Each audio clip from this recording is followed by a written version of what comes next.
जी का खालसा वाहिगुरु जी की फतेह। ਕਾਮ ਕ੍ਰੋਧ ਲੋਭ ਮੋਹ ਹੰਕਾਰ ਇਹਨਾਂ ਦੀਆਂ ਵਾਸ਼ਨਾਵਾਂ ਸਾਡੇ ਅੰਦਰ ਮੌਜੂਦ ਹਨ। ਕਦੀ ਕੋਈ ਵਾਸ਼ਨਾ ਸਾਡੇ ਅੰਦਰ ਉਪਜਦੀ ਇਸ ਅਗ ਨੂੰ ਵਧਾਉਂਦੀ ਹੈ, ਕਦੀ ਕੋਈ ਵਾਸ਼ਨਾ। ਪਰ ਇਹਨਾਂ ਸਾਰਿਆਂ ਵਿੱਚੋਂ ਤ੍ਰਿਸ਼ਨਾ ਸਾਡੇ ਨਾਲ ਸਦੀਵੀ ਰਹਿੰਦੀ ਹੈ। ਬਾਕੀ ਵਾਸ਼ਨਾਵਾਂ ਤਾਂ ਕਦੀ ਕਦਾਈ ਹੁੰਦੀਆਂ ਹਨ, ਤ੍ਰਿਸ਼ਨਾ ਸਦੀਵੀ ਰਹਿੰਦੀ ਹੈ। ਸੋ ਇਸ ਕਰਕੇ ਹੁਣ ਤ੍ਰਿਸ਼ਨਾ ਦੀ ਬਾਬਤ ਕੁਝ ਵਿਚਾਰਾਂ। ਪੰਜ ਮਾਨਸਿਕ ਵਾਸ਼ਨਾਵਾਂ ਕਾਮ ਕ੍ਰੋਧ ਲੋਭ ਮੋਹ ਅਤੇ ਹੰਕਾਰ ਵਿੱਚੋਂ ਤ੍ਰਿਸ਼ਨਾ ਆਮ ਰਵ ਰਹੀ ਭਰਪੂਰ ਹੈ ਅਤੇ ਇਹ ਸਦੀਵੀ ਸਾਡੇ ਨਾਲ ਪ੍ਰੇਤ ਵਾਂਗ ਚਿੰਬੜੀ ਰਹਿੰਦੀ ਹੈ। ਅੱਗ ਦੇ ਭਾਂਬੜ ਵਿੱਚ ਜਿਵੇਂ ਜਿਉਂ-ਜਿਉਂ ਹੋਰ ਲੱਕੜਾਂ ਪਾਈ ਜਾਈਏ ਤਿਉਂ-ਤਿਉਂ ਇਹ ਅਗਨੀ ਦਾ ਭਾਂਬੜ ਵੱਧਦਾ ਜਾਂਦਾ ਹੈ। ਇਸੇ ਤਰ੍ਹਾਂ ਜਿਉਂ-ਜਿਉਂ ਅਸੀਂ ਆਪਣੀਆਂ ਅੰਦਰਲੀਆਂ ਮਾਨਸਿਕ ਖੁਆਇਸ਼ਾਂ, ਲੋੜਾਂ, ਰੀਝਾਂ, ਐਸ਼, ਫੈਸ਼ਨ, ਸਵਾਦ, ਵਾਸ਼ਨਾਵਾਂ, ਅਮਲ, ਆਦਤਾਂ ਦੀ ਪੂਰਤੀ ਕਰੀ ਜਾਂਦੇ ਹਾਂ, ਤਿਉਂ-ਤਿਉਂ ਇਹਨਾਂ ਤ੍ਰਿਸ਼ਨਾਵਾਂ ਦੀ ਅੱਗ ਵੀ ਵੱਧਦੀ ਜਾਂਦੀ ਹੈ। ਧਿਆਨ ਦੇਣਾ ਜੀ, ਅੱਗ ਦਾ ਭਾਂਬੜ ਮਚ ਰਿਹਾ ਹੋਵੇ, ਉਸ ਵਿੱਚ ਜਿਉਂ ਅਸੀਂ ਲੱਕੜਾਂ ਪਾਉਂਦੇ ਹਾਂ, ਭਾਂਬੜ ਨੇ ਬੁਝਣਾ ਕਿੱਥੇ ਹੈ, ਉਹ ਤੇ ਹੋਰ ਵਧੇਗਾ। ਇਸੇ ਤਰ੍ਹਾਂ ਜਦੋਂ ਸਾਡੇ ਅੰਦਰ ਕੋਈ ਸਵਾਦ ਦੀ ਖੁਆਇਸ਼, ਕੋਈ ਰੀਝ, ਕੋਈ ਆਦਤ ਹੁੰਦੀ ਹੈ ਫੈਸ਼ਨ ਦੀ, ਉਸ ਦੀ ਰੀਝ ਅਸੀਂ ਜਦੋਂ ਪੂਰੀ ਕਰ ਦਿੰਦੇ ਹਾਂ, ਇਸ ਨਾਲ ਸਾਡੀ ਤ੍ਰਿਸ਼ਨਾ ਬੁਝਦੀ ਨਹੀਂ ਬਲਕਿ ਹੋਰ ਮਗਦੀ ਹੈ, ਵੱਧਦੀ ਹੈ। ਸੋ ਆਖਰ ਅਸੀਂ ਇਹਨਾਂ ਵਾਸ਼ਨਾਵਾਂ, ਆਪਣੀਆਂ ਰੀਝਾਂ ਤੇ ਖੁਆਇਸ਼ਾਂ ਦੇ ਗੁਲਾਮ ਬਣ ਜਾਂਦੇ ਹਾਂ। ਆਸਾ ਮਨਸਾ ਮੋਹਣੀ ਤਾਂ ਮੁਝ ਤ੍ਰਿਸ਼ਨਾ ਸ਼ਾਂਤ ਨਾ ਆਵੇ, ਬਲਦੀ ਅੰਦਰ ਤੇਲ ਪਾਏ ਕਿਉਂ ਮਨ ਮੂਰਖ ਅੱਗ ਬੁਝਾਵੇ। ਸਾਰੀ ਉਮਰ ਅਸੀਂ ਇਹਨਾਂ ਲੋੜਾਂ ਜਾਂ ਤ੍ਰਿਸ਼ਨਾ ਦੀ ਪੂਰਤੀ ਲਈ ਸਿਰ ਤੋੜ ਉਦਮ ਕਰਦੇ ਹਾਂ, ਪਰ ਫਿਰ ਵੀ ਤ੍ਰਿਸ਼ਨਾ ਦੀ ਅੱਗ ਨਹੀਂ ਬੁਝਦੀ। ਜੇ ਇੱਕ ਖੁਆਇਸ਼ ਪੂਰੀ ਹੁੰਦੀ ਹੈ ਤਾਂ ਚਾਰ ਹੋਰ ਖੜੀਆਂ ਹੋ ਜਾਂਦੀਆਂ ਹਨ। ਮਿਸਾਲ ਦੇ ਤੌਰ ਤੇ ਜੇ ਸਾਡੇ ਅੰਦਰ ਖੁਆਇਸ਼ ਹੋਵੇ ਕਿ ਸਾਡਾ ਆਪਣਾ ਘਰ ਹੋਵੇ, ਜੇ ਆਪਣੇ ਘਰ ਦੀ ਰੀਝ ਪੂਰੀ ਹੋਈ ਤਾਂ ਫਿਰ ਉਸਨੂੰ ਸਜਾਵਣ, ਫਬਾਵਣ, ਫਿਰ ਵਧੀਆ ਫਰਨੀਚਰ, ਵਧੀਆ ਪਰਦੇ, ਫਿਰ ਬਿਜਲੀ ਦੇ ਜੰਤਰ, ਰਸੋਈ ਦਾ ਸਮਾਨ, ਬੇਲ ਬੂਟੇ, ਪੇਂਟਿੰਗ ਆਦਿ ਦੀਆਂ ਹੋਰ ਅਨੇਕਾਂ ਰੀਝਾਂ ਤੇ ਲੋੜਾਂ ਉਪਜ ਪੈਂਦੀਆਂ ਹਨ ਜਿਨ੍ਹਾਂ ਦੀ ਕੋਈ ਸੀਮਾ ਨਹੀਂ ਹੈ।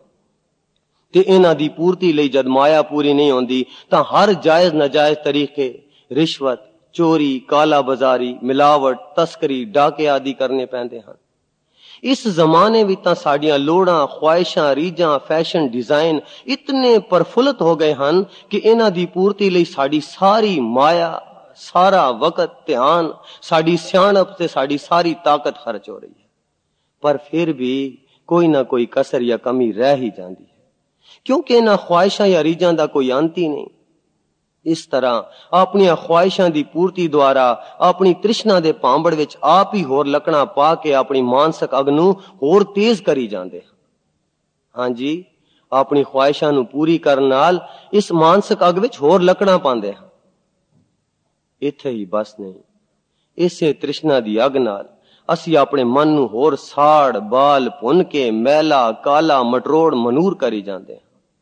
ਇਸ ਤਰ੍ਹਾਂ ਅਸੀਂ ਦਿਨ ਰਾਤ ਤ੍ਰਿਸ਼ਨਾ ਅਗਨ ਸਾਗਰ ਵਿੱਚ ਸੜਦੇ ਬਲਦੇ ਹੋਏ ਗੁਰਬਾਣੀ ਦੇ ਇਲਾਹੀ ਉਪਦੇਸ਼ਾਂ ਅਤੇ ਆਤਮਿਕ ਭਾਵਨਾਵਾਂ ਤੋਂ ਦੁਰੇਡੇ, ਬੇਪਰਵਾਹ, ਬੇਸਿਦਕੇ, ਬੇਮੁਖ, ਮਨਮੁਖ ਹੁੰਦੇ ਜਾਂਦੇ ਹਨ। ਇਸ ਤ੍ਰਿਸ਼ਨਾ ਦੇ ਅਧੀਨ ਹੀ ਸਾਡੇ ਅੰਦਰ ਨੀਵੇਂ ਖਿਆਲ ਉਪਜਦੇ ਹਨ।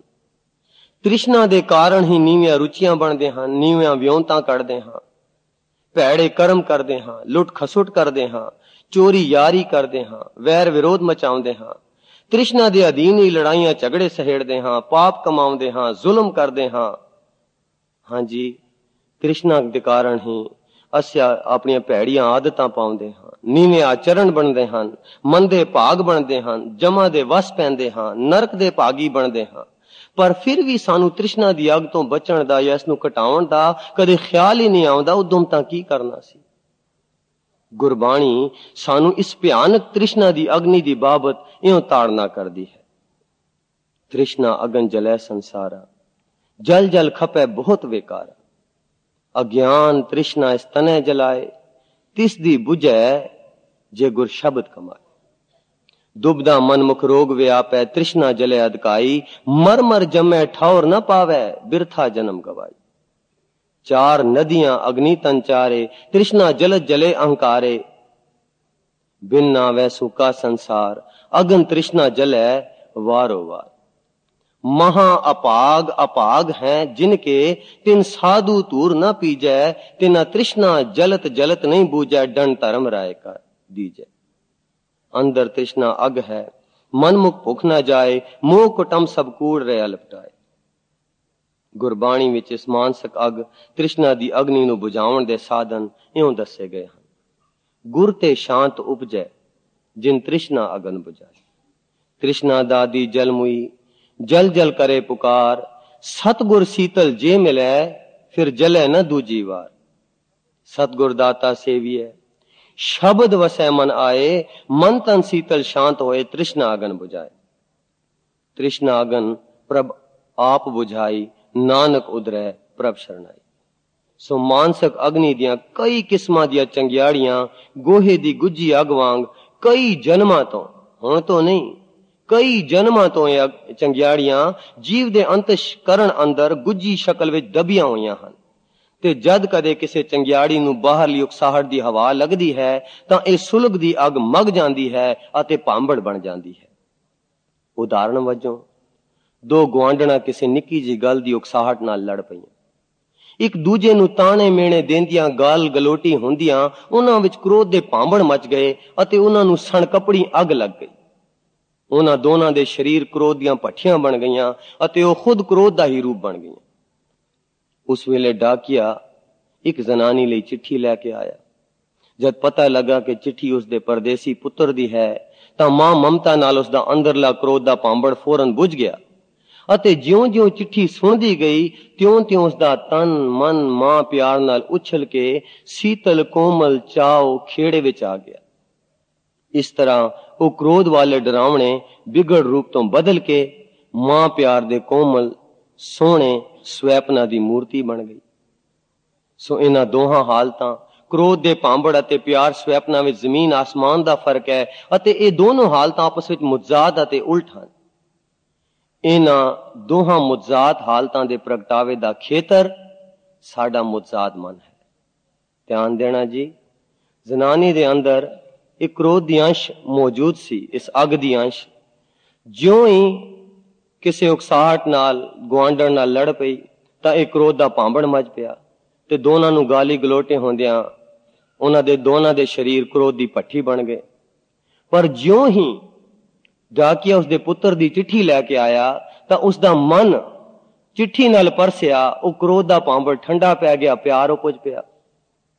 ਸੋ ਇਸ ਉਦਾਹਰਣ ਤੋਂ ਸਪਸ਼ਟ ਹੈ ਕਿ ਸਾਡੇ ਅੰਦਰ ਹੀ ਇੱਕ ਪਾਸੇ ਆਤਿਸ਼ ਦੁਨੀਆ ਅਗਨ ਸੋਕ ਸਾਗਰ ਹੈ ਅਤੇ ਦੂਜੇ ਪਾਸੇ ਖੁਨਕ ਨਾਮ ਖੁਦਾਇਆ ਠਾਂਡਾ ਹਰ ਨਾਮ ਹੈ। ਅੰਦਰੋਂ ਹੀ ਕ੍ਰੋਧ ਉਪਜਿਆ, ਅੰਦਰੋਂ ਹੀ ਪਿਆਰ ਉਪਜਿਆ। ਸੋ ਆਤਿਸ਼ ਦੁਨੀਆ ਵੀ ਸਾਡੇ ਅੰਦਰ ਹੀ ਹੈ ਤੇ ਖੁਨਕ ਨਾਮ ਖੁਦਾਇਆ ਵੀ ਸਾਡੇ ਅੰਦਰ ਹੈ। ਇਹਨਾਂ ਦੋਹਾਂ ਹਾਲਤਾਂ ਦਾ ਨਿਰਣਾ ਤੇ ਚੁਣੌਤੀ ਅਸੀਂ ਆਪ ਹੀ ਕਰਨੀ ਹੈ ਕਿ ਅਸੀਂ ਕਿਹੜੇ ਪਾਸੇ ਆਪਣੇ ਮਨ ਦਾ ਰੁਖ ਲਿਜਾਣਾ ਹੈ ਅਤੇ ਉਸ ਦੀ ਪ੍ਰਾਪਤੀ ਲਈ ਫਿਰ ਸਮਝਣ, ਜਾਣਨ, ਬੁੱਝਣ, ਵਿਚਾਰਨ ਅਤੇ ਉਦਮ ਘਾਲਣਾ ਕਰਨ ਦੀ ਬਹੁਤ ਲੋੜ ਹੈ। ਪਹਿਲੇ ਤਾਂ ਨਿਰਣਾ ਕਰਨਾ ਹੈ ਕਿ ਸਾਡੇ ਅੰਦਰ ਹੀ ਦੋਨੋਂ ਚੀਜ਼ਾਂ ਨੇ, ਆਤਿਸ਼ ਦੁਨੀਆ ਵੱਲ ਜਾਣਾ ਹੈ ਕਿ ਨਾਮ ਵੱਲ। ਤੇ ਜਦੋਂ ਨਿਰਣਾ ਕਰ ਲਿਆ ਫਿਰ ਉਸ ਲਈ ਘਾਲਣਾ ਦੀ ਵੀ ਬਹੁਤ ਜ਼ਿਆਦਾ ਜ਼ਰੂਰਤ ਹੈ। ਇਸੇ ਮਾਨਸਿਕ ਅਗਨੀ ਯਾਗਨ ਸ਼ੋਕ ਸਾਗਰ ਦੀ ਜੜ ਸਾਡੀ ਹਉਮੈ ਦਾ ਪਰਮ ਪੁਲਾਵਾ ਹੈ। ਇਹ ਹਉਮੈ ਦਾ ਪਰਮ ਇਲਾਹੀ ਪ੍ਰਕਾਸ਼ ਦੀ ਅਣਹੋਂਦ ਜਾਂ ਗਿਆਨਤਾ ਦੇ ਹਨੇਰ ਵਿੱਚ ਉਮਦਾ ਹੈ। ਦੂਜੇ ਲਫ਼ਜ਼ਾਂ ਵਿੱਚ ਜਦ ਅਸੀਂ ਅਕਾਲ ਪੁਰਖ ਨੂੰ ਭੁੱਲ ਜਾਂਦੇ ਹਾਂ ਅਤੇ ਉਸ ਦੇ ਪ੍ਰਕਾਸ਼ ਤੋਂ ਓਲੇ ਹੋ ਜਾਂਦੇ ਹਾਂ ਤਾਂ ਅਸੀਂ ਹਉਮੈ ਦੇ ਪਰਮ ਭੁਲੇਖਿਆਂ ਵਿੱਚ ਵਸਦੇ ਅਤੇ ਵਿਚਰਦੇ ਹਾਂ। ਵਾਹਿਗੁਰੂ ਜੀ ਕਾ ਖਾਲਸਾ, ਵਾਹਿਗੁਰੂ ਜੀ।